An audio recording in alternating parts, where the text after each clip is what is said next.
A'udzubillahi minasyaitonirrajim. Bismillahirrahmanirrahim. Assalamualaikum warahmatullahi wabarakatuh.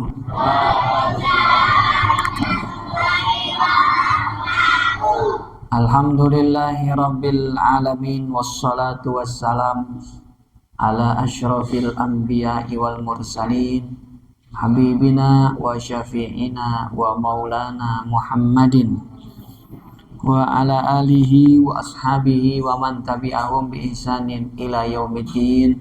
Summa amma ba'du. Faqad qala Allah ta'ala fi kitabihil karim wa huwa asdaqul qailin yarfa'illahu allazina amanu minkum wallazina utul ilma darajat. Allah akan meninggikan derajat orang-orang yang berilmu di atas orang beriman beberapa derajat. Mudah-mudahan kita termasuk dalam ayat ini. Amin ya rabbal alamin. Qala Rasulullah alaihi afdhalus shalah wa tamu tasliman salaka tariqan yaltamisu fihi ilma sahalallahu lahu bihi tariqan ilal jannah.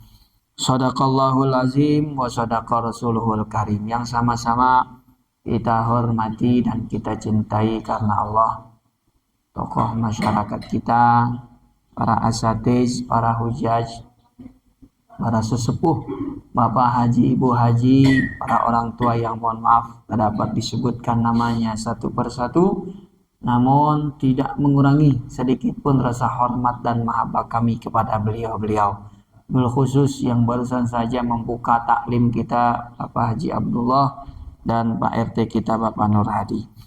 Hadirin jamaah yang dirahmati Allah Subhanahu wa taala serta adik-adik yang Ustadz banggakan. Yang pertama, tentu kita bersyukur kepada Allah Subhanahu wa taala malam hari ini kita masih diberikan kesempatan untuk bisa mengisi hari-hari yang penuh dengan keberkahan ini dengan hadir di majelis ilmu. Bagaimana yang Nabi sampaikan dalam sebuah hadis, ya, bulan Rajab ini adalah satu di antara bulan yang dimuliakan Allah Subhanahu wa taala. Maka ibadah kebaikan yang kita lakukan di bulan yang baik ini akan dilipat gandakan oleh Allah Subhanahu wa taala.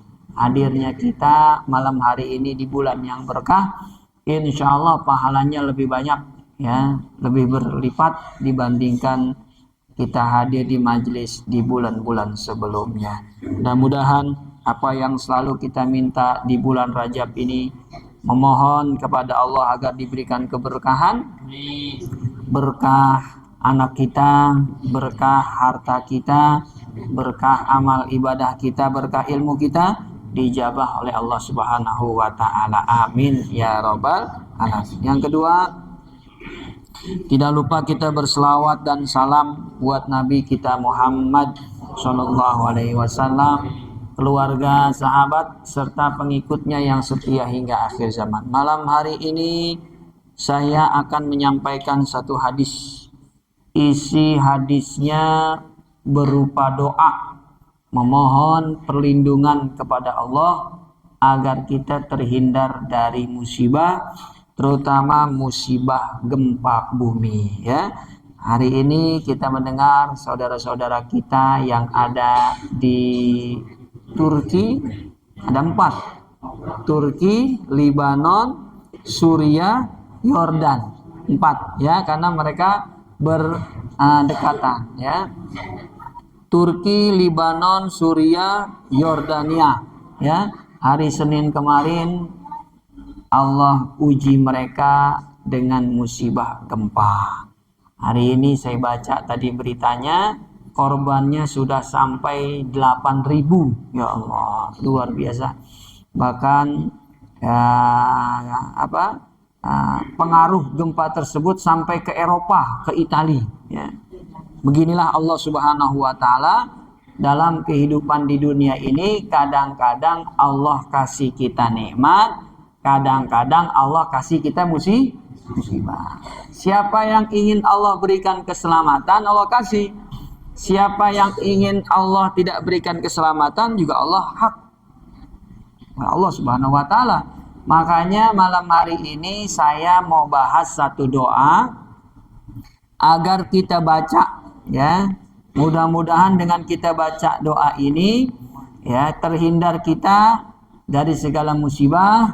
Allah berikan keselamatan, terutama di ujung doa nanti Nabi sisipkan agar kita terhindar dari musibah gempa bumi. Amin ya rabbal alamin. Mungkin sebagian dari kita udah hafal doanya, tapi dengan adanya kajian seperti ini makin memantapkan pemahaman doa yang sudah kita hafal, ya. Oh, jadi maksud doa yang saya baca itu ini. Nah, itu dengan adanya majelis taklim. Kalau ada yang belum baca, belum mengamalkan, kita berharap mudah-mudahan habis taklim malam ini, nih doa jangan pernah kita tinggalkan. Karena nanti kita lihat di hadis, kata sahabat yang mengabarkan hadis ini, Nabi tidak pernah ninggalin doa ini sehari, tidak pernah meninggalkan, ya. Tiap hari pasti Nabi baca doa ini. Beliau mohon perlindungan, beliau mohon keselamatan dari Allah Subhanahu wa taala di dunia dan di yaumil qiyamah. Kalau Nabi saja baca mohon perlindungan, apalagi kita yang orang awam. Tentu doa ini penting untuk kita baca. Lebih bagus lagi kita ajarkan anak-anak kita ajarkan pasangan kita ajarkan keluarga kita, sehingga doa ini bukan cuma kita yang hafal, tapi keluarga kita juga ikut mengamalkannya. Amin ya rabbal alamin. Kalau kita lagi diberikan nikmat, pasti kita senang, benar gak kira-kira? Nah, contoh pengajian taklim Masjid Istiqomah yang datang pertama dikasih hadiah 2 juta. Contoh tuh, hadiah 2 juta. Enak apa enggak tuh kira-kira? Nikmat apa bukan tuh kira-kira? Nikmat. Atau bulan berikutnya yang datang paling pertama dipergihin umroh, ya enggak? Nikmat enggak tuh? Walaupun cuman narasi doang, Bu, Pak. Walaupun cuman contoh doang, enak gak didengarnya? Enak, ya enggak? 5 menit kemudian dibangunin sama pasangannya. Bangun, Pak. Mimpi aja lu begitu, ya enggak? Nikmat walaupun cuma narasi, ya. Tapi yang asli nih, contoh asli nih. Saya kasih contoh asli. Saya diberikan nikmat oleh Allah, alhamdulillah. Lahir anak ketiga saya, putri lagi, alhamdulillah, berkat doa ibu-ibu dan bapak-bapak, ya. Kemarin diakekahin pada datang hadir dan mendoakan. Nah, itu beneran tuh nikmat tuh kalau begitu, ya enggak? Tapi ada musibahnya enggak? Ada musibahnya, Pak Bu. Ternyata setelah melahirkan Allah kasih musibah, istri saya jahitannya berdarah kanan kiri. Nah, kanan kiri berdarah. Datang ke dokter dimarahin, kata dokter pasti naik turun tangga. Betul, emang kamar di atas begitu, ya enggak? Naik turun tangga keluar darah. Saya mau datang ke sini tiap hari, Dok, bersihin nanahnya, darahnya. Kata dokternya, saya nggak praktek tiap hari di sini katanya, ya. Terus bapak yang bersihin sendiri di rumah. Ini musibah nggak kira-kira? Musibah, tapi kita sabar, kita hadapin. Saya yang kagak ngerti bersihin darah, bersihin nanah di perut, tapi karena kita lihat orang ngerjain, kita videoin. Kalau kita nggak bisa tuh, nanti di rumah kita praktekin. Alhamdulillah 1 pekan saya bersihin, lancar saya, Pak. Yang tadinya pelan-pelan, takut-takut, sekarang udah lancar aja, udah bisa, ya. Yang kanan kiri tadinya terbuka, ternyata yang sebelah udah ketutup. Alhamdulillah 1 pekan, ya. Ada obat tetesnya. Saya pikir-pikir, Dok, ini obat tetes apa ini? Ini lem kulit katanya. Kayak lem power glue dong, Dok. Iya, Bapak lihat di kemasannya nanti ada tulisan habis dipakai tutup rapat. Kalau nggak ditutup jadi apa tuh? Beku begitu, ya enggak? Jangan taruh dekat matahari langsung katanya begitu, ya. Ternyata kulit juga ada lemnya kata saya. Musibah datang, nikmat datang, kita hadapi, kita serahkan semua kepada Allah. Kalau lagi dikasih nikmat, kita bersyukur, alhamdulillah. Kalau lagi kena musibah, maka kita bersabar, mohon kekuatan dari Allah Subhanahu wa Ta'ala. Jadi bukan berarti doa yang saya ajarkan kepada Bapak Ibu ini akan menolak bala secara seluruhnya. Mustahil. Yang namanya hidup di dunia, kadang Allah kasih nikmat, kadang Allah kasih musibah. Tapi kalau kita baca doa ini, insya Allah ketika musibah datang, pengaruhnya atau efeknya tidak terlalu berat. Kalaupun kita harus sakit, insya Allah sakitnya nggak lama-lama, segera Allah berikan kesembuhan. Amin ya Rabbal. Doa ini Bapak Ibu yang dirahmati Allah Subhanahu wa Ta'ala ada dalam kitab Sahih, kitab hadis karya Imam Abu Daud, ya, judul kitabnya Sunan Abi Daud. Hadis-hadis yang dikumpulkan oleh Imam Abu Daud. Derajat hadisnya sahih. Derajat hadisnya paling tinggi ini sahih. Sahih berarti sampai kepada Rasulullah Shallallahu Alaihi. Kan hadis ada yang sahih, ada yang hasan, ada yang lemah, ya enggak? Ada yang sahih paling tinggi, berarti sampai benar kepada Rasulullah SAW. Di bawah sahih derajat ada rendahan dikit, hasan, begitu ya. Hasan tapi masih diterima. Tapi kalau udah lemah, ini level paling bawah, dhaif. Istilah hadisnya dhaif, lemah. Lemah hanya boleh dipakai pada fadhailul a'mal, gak boleh dipakai pada perkara-perkara hukum. Itu yang doa Rajab sering kita baca, Allahumma barik lana fi Rajaba wa Sya'ban wa balighna. Itu doa dari Rasulullah, tapi derajat hadisnya paling bawah, lemah. Derajatnya lah lemah. Kalau hadis lemah, fadhailul a'mal boleh. Doa fadhailul a'mal, iya, doa termasuk fadhailul a'mal. Boleh kita baca, boleh, tapi jangan diyakini kita dapat pahala dengan baca doa itu. Karena tidak kuat sambung kepada Rasulullah. Namun doa yang malam hari ini pengen saya sampaikan, derajat hadisnya sahih. Jadi Bapak Ibu ketika membaca doa ini ada dua kemuliaan. Yang pertama, mengikuti sunnah Nabi, kita dapat pahala. Pahala ngikutin sunnah Rasulullah SAW. Yang kedua, karena ini doa nyambung kepada Rasulullah, maka cepat diijabah oleh Allah Subhanahu wa Ta'ala. Karena pemilik doa ini adalah manusia yang paling mulia, baginda Nabi kita Muhammad Sallallahu Alaihi Wasallam. Hadis ini dikabarkan dari seorang sahabat Nabi yang mulia bernama Abdullah bin Umar radhiyallahu anhuma, putra dari khalifah kedua Rasulullah, yaitu Khalifah Umar ibnul Khattab radhiyallahu an.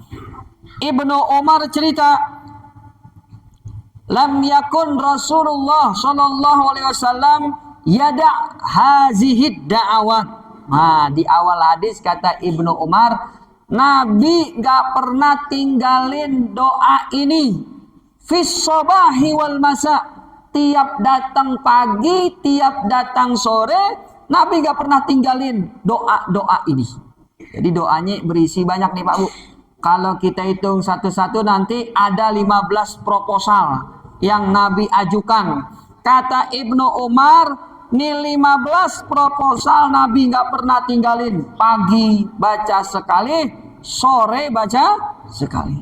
Pagi berarti bacanya itu habis sholat subuh.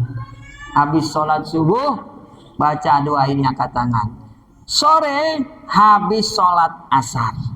Kalau subuh lupa baca, dikasih keringanan, kompensasi. Boleh dibaca di waktu duha.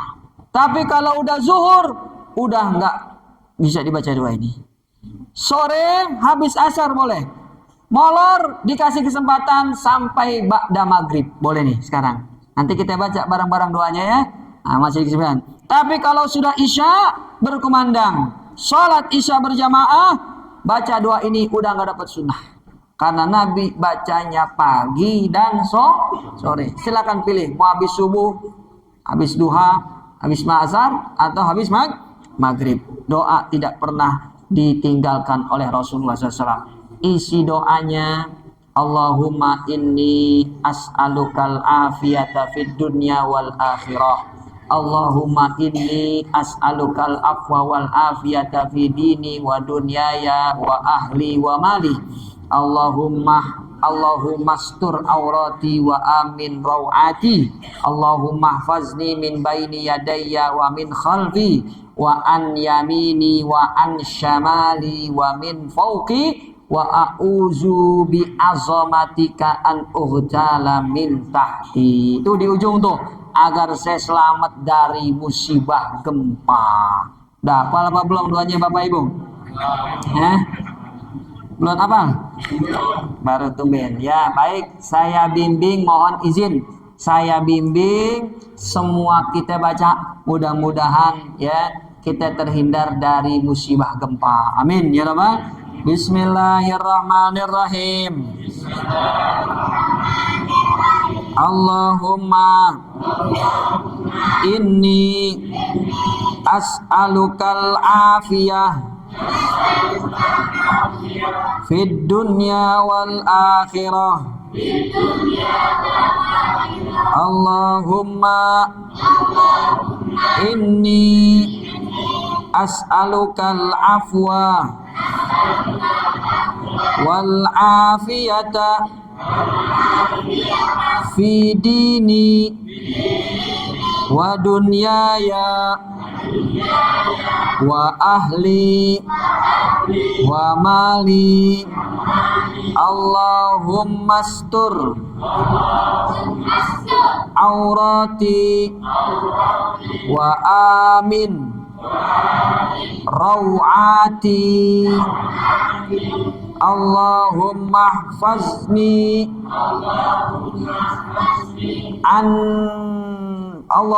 hafazni min baina yadayya wa min khalfi wa an yamini wa an shimali wa min fawqi wa a'udzu bika an ughtala min tahti. Amin ya Rabbal. Saya hitung ada 15 proposal, luar biasa ya. Yang pertama proposalnya, Allahumma inni as'alukal afiyah. Ya Allah, sesungguhnya aku memohon kepadamu afiat. Ada yang tahu arti afiat itu apa? Bismillahirrahmanirrahim. Ada yang jawab, saya dengar afiat itu kesehatan. Makanya kita bilang sehat wal ya. Ternyata afiyah dalam bahasa Arab bukan artinya kesehatan begitu. Afiyah itu artinya adalah keselamatan. Afiyah artinya apa?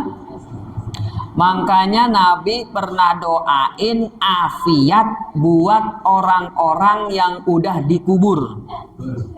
Orang udah meninggal, udah masuk alam barzah, udah dikubur, Nabi doain mereka dapat afiat. Apakah orang yang sudah meninggal butuh kesehatan? Tidak. Yang sehat itu yang masih kalau meninggal udah nggak butuh kesehatan. Berarti afiat bukan artinya sehat, afiat artinya keselamatan. Mana doa Nabi mohon afiat buat orang yang meninggal? Buka kitab hadis Sahih Muslim.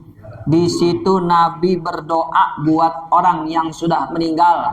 Ketika beliau masuk ke perkuburan, beliau berucap, Assalamualaikum daro qaumul mu'minin wa inna insyaallahu bikum lahikun. Di ujung doanya nih.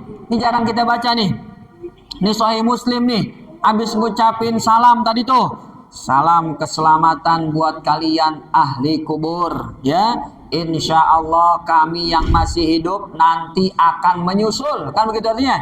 Di ujungnya, wa inni as'alullaha lana walakumul afiyah. Ada afiyah situ.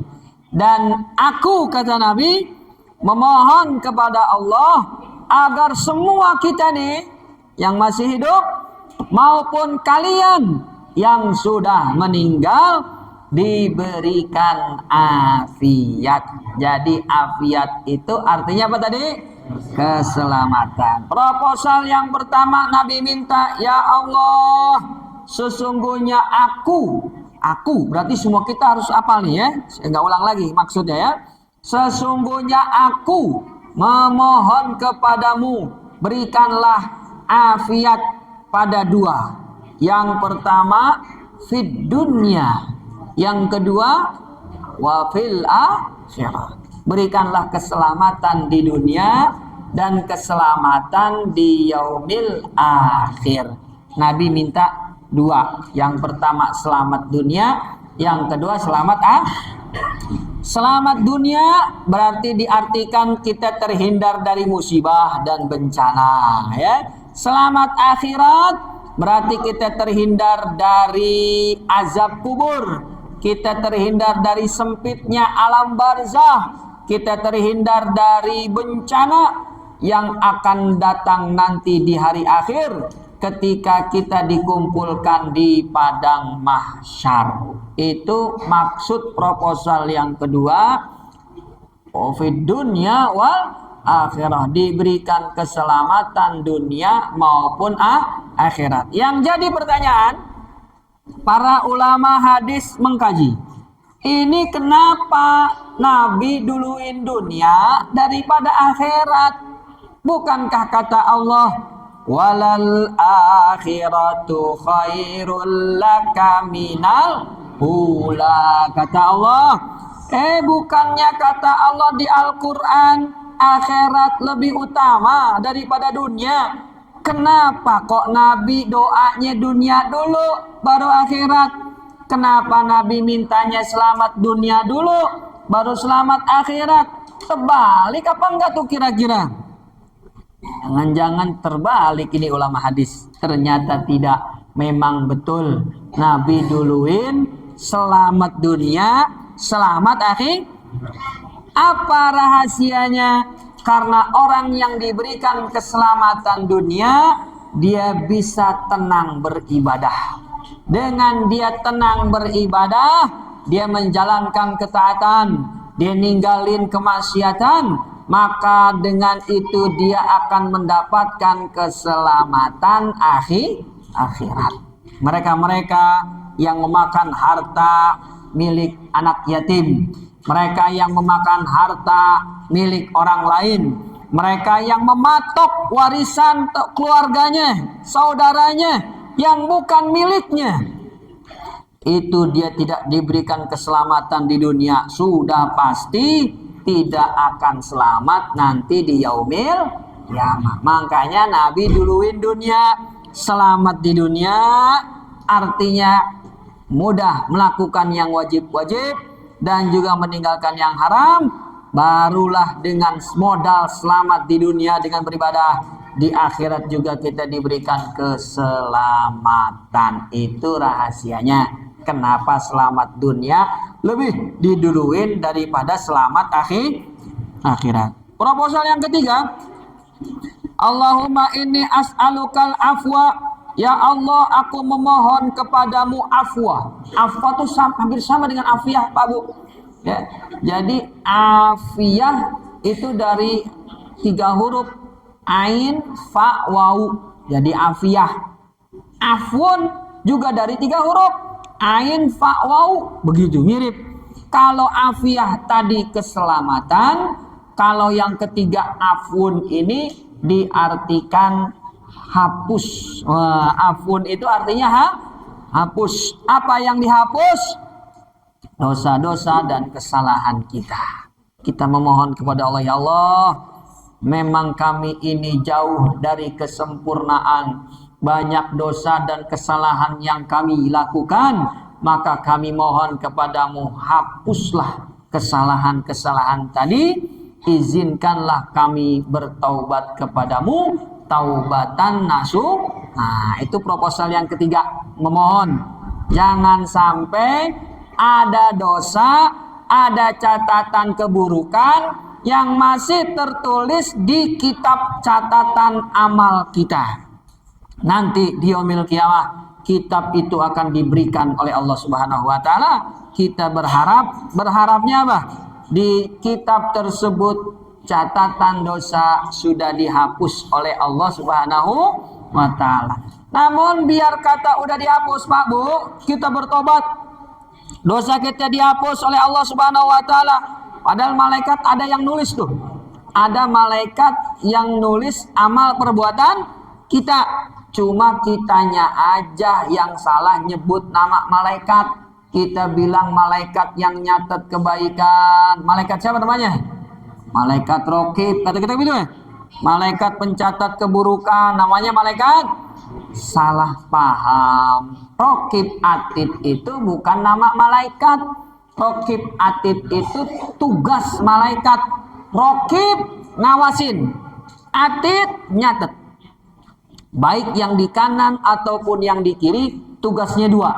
Raqib tugasnya mencatat, tugas yang kedua Atid menulis, mengawasi dan menulis. Yang di kanan mengawasi, kalau dia melakukan kebaikan dicatat, bikin kebaikan. Yang di kiri juga ngawasin. Kalau kita mau bikin maksiat nggak ditulis dulu. Kalau udah bener-bener ngerjain maksiat baru ditulis. Jadi namanya bukan Raqib, bukan Atid. Siapa tuh yang namanya malaikat Raqib Atid? Hah? Siapa yang mula-mula? Ya, salah pemahaman. Yang benar malaikat di kanan tugasnya mengawasi dan mencatat kebaikan. Yang di kiri tugasnya mengawasi dan mencatat keburukan. Bukan namanya Raqib, bukan namanya Atid. Nanti yang dicatat oleh malaikat kiri keburukan-keburukan, kalau Allah berkehendak keburukan tadi dihapus oleh Allah, dan itu yang kita minta. Allahumma inni as'alukal afwa.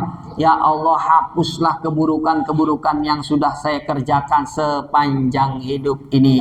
Namun di hadis qudsi Nabi jelaskan, biar kata sudah dihapus, Allah nggak lupa. Biar kata udah dihapus, malaikat yang hapus tuh, Allah kagak lupa. Nanti di yaumil qiyamah ketika kita berhadapan dengan Allah, dalam suatu hadis qudsi, Allah mendekati kita, lalu Allah mengatakan kepada kita, hai fulan bin fulan. Nama kita disebut, bapak kita juga disebut. Dulu waktu di dunia, kamu ngerjain ini kan? Begitu. Di kamar kamu ngerjain ini kan? Di kamar mandi kamu ngerjain ini kan? Di jalan, di mobil kamu ngerjain ini kan? Kamu datang ke sini kan? Orang lain gak ada yang tahu, betul apa enggak? Di catatan udah gak ada tuh, udah dihapus. Tapi Allah ingetin dia tuh. Dulu begini, dosa ini. Sampai kata Nabi, orang yang disebutin tadi bakalan celaka. Karena dosa-dosanya disebutin oleh Allah. Ya Allah, abis dah. Ya, abis dah begitu. Sampai pucat wajahnya. Namun di ujung kata Allah Subhanahu wa taala, hari ini dosa-dosa itu sudah aku hapuskan. Masuklah kamu ke dalam surgaku. Allahu Akbar. Biar kata kita bikin dosa, udah bertaubat, Allah tetap apa tuh? Tetap ingat, dan nanti akan diingatkan di yaumil qiyamah. Mudah-mudahan ya Allah berikan afun atau benar-benar ampunan, dihapus dosa-dosa kita dengan doa ini. Amin ya rabbal. Proposal yang keempat, wal afiyata fi dini. Ya Allah, aku memohon yang keempat, afiat. Lagi-lagi Nabi minta keselamatan. Kan tadi pertama, kedua udah minta selamat, bener kan? Yang ketiga minta ampunan. Yang keempat minta lagi afiat. Kok diulang ya Rasulullah? memang seperti inilah doa memohon afiat. Mesti banyak kita minta dalam kehidupan di dunia ini, keselamatan. Makanya ada seorang paman Nabi bernama Abbas bin Abdul Muttalib. Paman Nabi, lebih tua dari Rasulullah. Dia datang kepada Rasulullah, ya Rasulullah, ajarkan aku satu doa berisi kebaikan. Nabi jawab, wahai pamanku, salullah al-afiyah, mintalah keselamatan, kata Nabi. Besok dia datang lagi tuh, ya Rasulullah, tambahin doa yang kemarin kau pesankan kepadaku mohon afiat, mohon keselamatan. Saya minta tambahin sekarang doa berisi kebaikan. Ternyata Nabi ketika diminta di hari berikutnya, lagi-lagi beliau menjawab, mintalah wahai pamanku keselamatan, afiat. Maka penting bagi kita untuk mengulang-ulang doa berisi afiat. Seperti dalam doa ini, di awal sudah minta afiat, di keempat lagi-lagi Nabi ulang, ya Allah, sesungguhnya aku memohon kepadamu keselamatan. Keselamatan di mana ya Rasulullah? Keselamatan yang pertama fi dini, selamat agamaku. Jadi kita minta Allah berikan keselamatan pada agama. Emangnya ada yang gak selamat dalam urusan agama? Ada. Mereka yang menjual agama, mereka yang melaksanakan bid'ah dalam urusan agama, itu mereka yang tidak mendapatkan keselamatan. Di bulan Rajab ini banyak perkara-perkara baru yang tidak dibenarkan dalam agama karena bisa menyebabkan rusak akidah dan keimanan kita. Orang yang meyakini hari pertama bulan Rajab, ya, diampunkan dosa-dosa kita yang lalu dan yang akan datang. Barang siapa yang berpuasa hari pertama maka pahalanya seperti puasa 1000 tahun. Itu bukan dari Rasulullah Shallallahu Alaihi Wasallam, tidak ada. Di yaumil kiamah ada satu sungai, namanya Sungai Rajab. Barang siapa yang minum sungai tersebut, maka dia tidak akan pernah haus selama-lamanya. Itu juga hadis palsu, tidak benar. Ya, perkara baru yang dibuat-buat. Bahkan ada satu sedekah yang disebut sedekah Rajabiyah, dikerjakan hanya di bulan ini. Semua perkara-perkara baru. Bahkan ada satu sholat, namanya sholat sunnah rogoib, dikerjakan di Kamis pertama bulan Rajab. Kamis pertama bulan, berarti malam Jumat, dikerjakan habis sholat maghrib 12 rakaat, baca surat Al-Fatihah dan kuliah berapa kali diulang saya tidak tahu, dan rakaat yang kedua dibaca kulhu 12 kali diulang. Itu katanya yang mengerjakan sholat tersebut pahalanya 1000 tahun sholat di hari yang lain. Ini juga kata Imam Nawawi, perkara yang dibuat-buat oleh orang-orang yang tidak bertanggung. Maka kita minta yang keempat nih, selamatkanlah ya Allah agama kami. Fidini, yang kedua, wa dunyaya, selamatkan kehidupan dunia kami Allah. Minta selamat dari keburukan-keburukan dunia, ya. Wa ahli, yang keenam, selamatkan keluargaku. Kita minta biar keluarga kita akur. Kita minta biar keluarga kita sakinah mawadah warahmah. Dulu ada orang ketika menikah, ya, tidak bisa berhubungan dengan suami istrinya karena pengaruh sihir. Ada orang yang gak rela wanita ini menikah dengan laki-laki lah. Dia datang ke penyihir, maka tiap kali suaminya mau berhubungan tidak bisa didatengin. Akhirnya wanita ini mengadu kepada seorang ustadz, dan ustadz tadi memberikan wasiat atau doa. Yang pertama, baca asyhadu alla ilaha illallah wa asyhadu anna muhammadar rasulullah. Yang kedua, baca Allahumma sholli ala sayyidina Muhammad. wa ali sayyidina Muhammad. Yang ketiga mohon istighfar, astaghfirullahalazim wa atubu ilaih, diulang-ulang berkali-kali. Sihir tadi gangguannya hilang dengan izin Allah. Boleh Bapak Ibu praktekin. Saya udah diijazahkan, alhamdulillah, dan ustadz tersebut sudah mempraktekkan. Pengaruh sihir apapun, baca syahadat, apalagi selawat kepada Nabi dan kepada Nabi. Yang terakhir istighfar. Saya ijazahkan kepada semua yang hadir, silahkan diamalkan. Kalau kita merasa ada gangguan sihir, syahadat 1 kali, apalagi tadi selawat kepada Nabi. Yang terakhir beristighfar kepada Allah Subhanahu wa ta'ala. Akhirnya begitu istrinya baca, suaminya baca, pengaruh sihir langsung hilang dengan izin Allah. Selama ini kami baca kulhu, kulauzu birabillah, kulauzu birabinas, pausat, ayat kursi kami baca. Setannya juga udah hafal ternyata ya. Lebih hafal dia ya. Ada zikir ini, silakan ya. Silakan Bapak Ibu pakai kalau kita merasa ada gangguan sihir di rumah kita atau di anak kita atau di diri kita. Bacalah ya sebanyak-banyaknya syahadat, selawat, dan mohon ampunan. Itu yang kita minta. Udah berapa tuh? Selamatkanlah kami, keluarga kami. Yang kelima, yang keenam ya. Wa ahli wa mali. Dan yang ketujuh, berikanlah keselamatan kepada harta kami. Kita minta jangan sampai harta kita ini ditipu sama orang. Ada orang yang nipu harta kita. Ada mengirim kartu undangan melalui WA. Silakan dibuka linknya. Begitu kita klik, ternyata itu hacker Pak Bu ya. Makin canggih dia. Ngirim link, orang gak dikenal, jangan sekali-kali dibuka. Nanti handphone kita diretas tuh sama dia. Bisa diambil tuh mobile banking kita ya.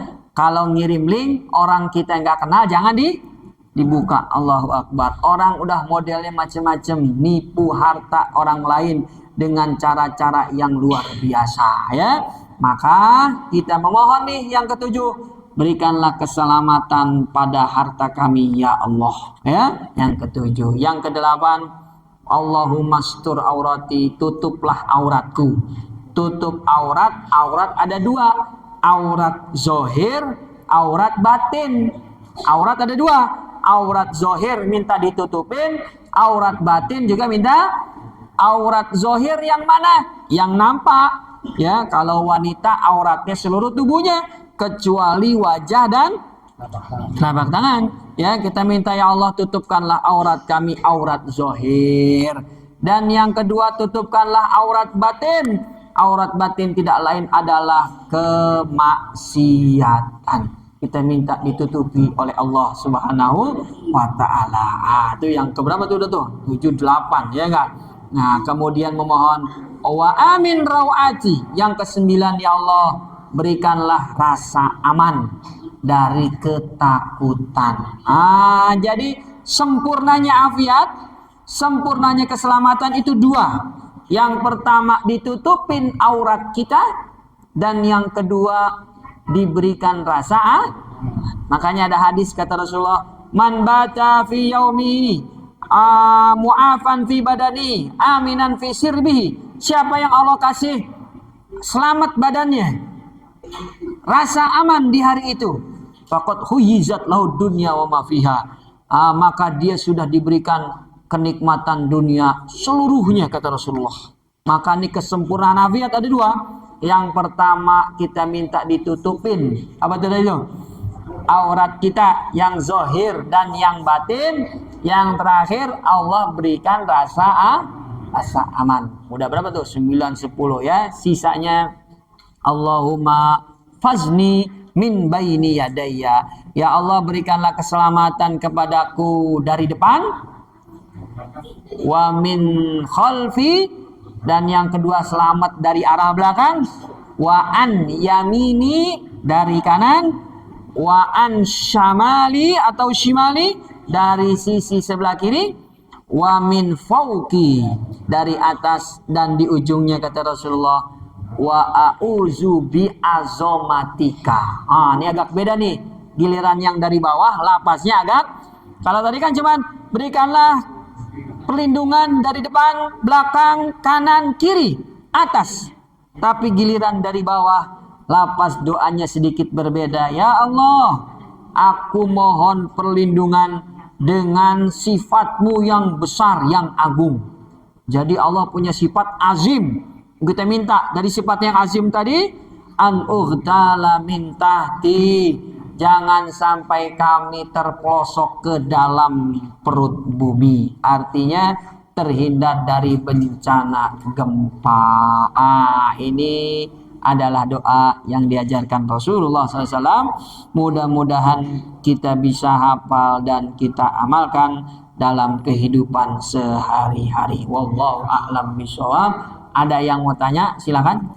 Ada kesurupan. Doanya gitu. Oh, doa Nabi, dan dengan kita baca istighfar. Kalau kesurupannya nggak hilang juga kan begitu. Dia masih ada gitu ya. Dia masih ada. Pesan saya nih, mau diamalin boleh, nggak diamalin juga boleh. Tapi kalau diamalin saya senang. Alhamdulillah. Ini bacaan ayat kursi. Bacaan ayat, tapi bacanya nggak langsung baca ayat kursi. Ada pembukanya dulu. Ada apanya tuh? Pembukanya. Pernah ada orang kesurupan, ini kejadian nyata. Dibacain nama di ayat kursi. Kata jin di dalam tubuhnya, ayat kursi yang kamu baca kita udah apa, katanya gitu.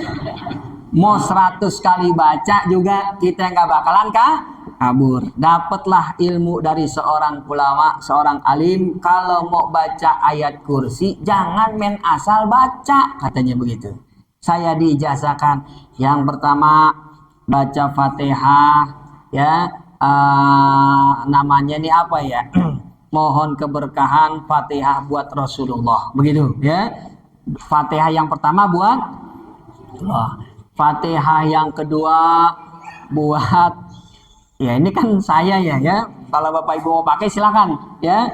Fatihah yang kedua buat seorang ulama namanya Syekh Abdul Qadir Al-Jailani.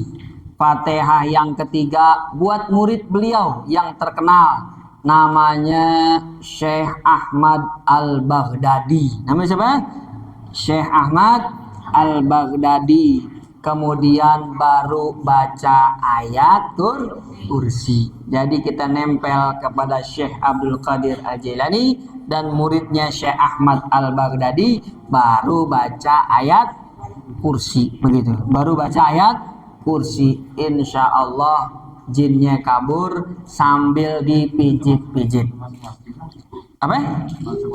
Bukan wasilah tuh, kita ngirim Fatihah buat dia tuh, Syekh Abdul Qadir Jalani. Mudah-mudahan kuburnya jadikan raudhah min riyadil, gitu niatnya. Kemudian kirim Fatihah buat muridnya Syekh Ahmad Al-Baghdadi biar diampunin dosa-dosanya, begitu.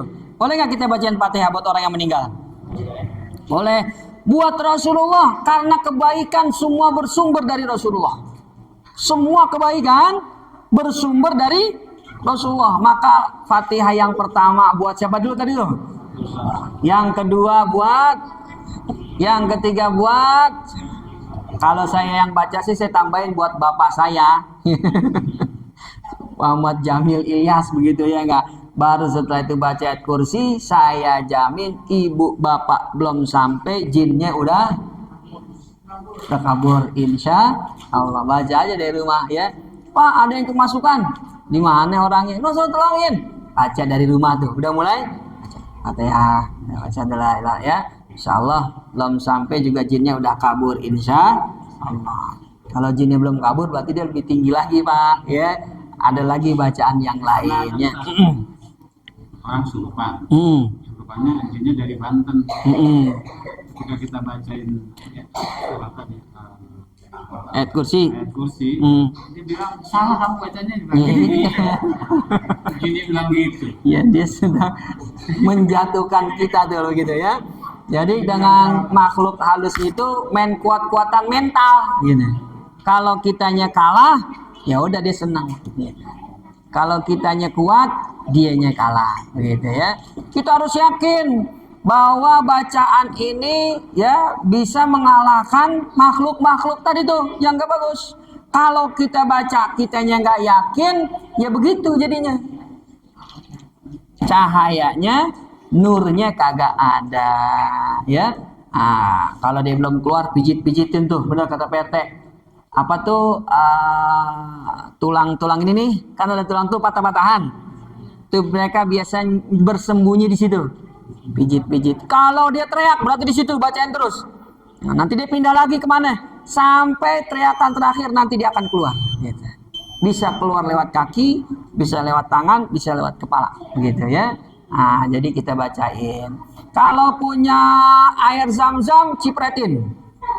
Kalau dia nggak keluar juga. Kalau punya daun bidara, cipretinnya pakai daun bidara, gitu ya. Insya Allah semua usaha ini ada satu yang menyebabkan dia kabur. Insya Allah. Ada lagi? Pertanyaan cukup? Ya udah masuk bisa. Mudah-mudahan banyak sedikitnya ini bermanfaat buat kita semua. Mohon maaf bila mana ada kekurangan dan kesalahan. Hadanallahu wa iyyakum ajmain. Assalamualaikum warahmatullahi wabarakatuh.